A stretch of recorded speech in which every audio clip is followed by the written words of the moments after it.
Australia is looking at a big purchase to boost the country's maritime defences. It will be speeding up the purchase of new generation sea mines to protect its waters amid China's growing activity in the Pacific. If the deal comes through, this will be Australia's biggest investment in sea mines since the Vietnam War. Releasing a statement, the country's defence ministry said that the smart sea mines will be able to differentiate between military targets and other shipping vessels. The department added that these mines will serve as a significant deterrent to potential aggressors.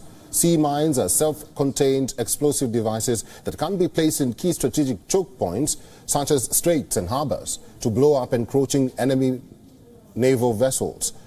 The purchase plans were reported by an Australian publication. It said that the mines would cost as much as $1 billion Australian dollars, which is roughly $700 million US dollars. However, the publication added the final cost of the mines is still confidential. Australia has been aiming to bolster its military forces in recent years in the face of China's rapid military expansion in the Indo-Pacific. In the past year alone, at least 2 incidents of confrontations were reported between Australian and Chinese forces.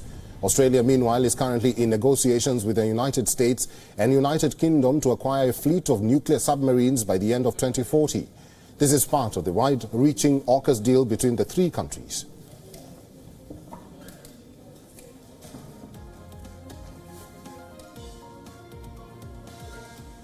And for more on this, we are now being joined by Dr. Malcom Davis, who is a senior analyst at Australian Strategic Policy Institute. Dr. Malcom, welcome to WION. Thank you for having me.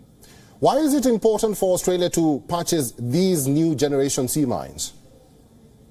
Look, we haven't invested in our naval mining capability for many, many years, and we're now seeing a rapid deterioration in the strategic environment, in particular driven by a rising China, which is rapidly boosting its ability to project military power, including naval warfighting capabilities.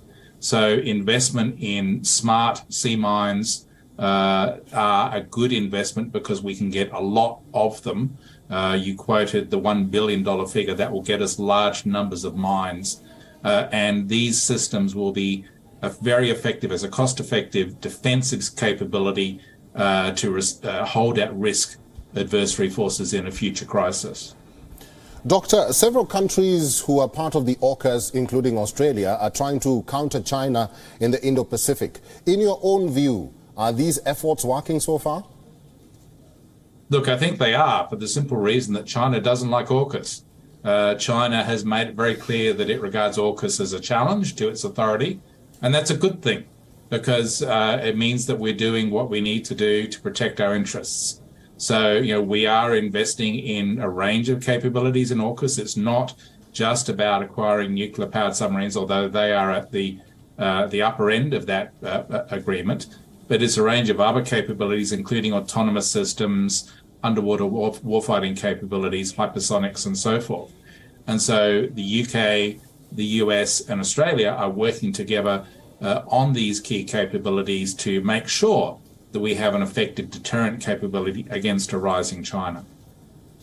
Live from Canberra, Australia, I've been talking to Dr. Malcom Davis. He's a senior analyst at Australian Strategic Policy Institute. Doctor, thank you very much for talking to WION today. Thank you very much. WION is now available in your country. Download the app now and get all the news on the move.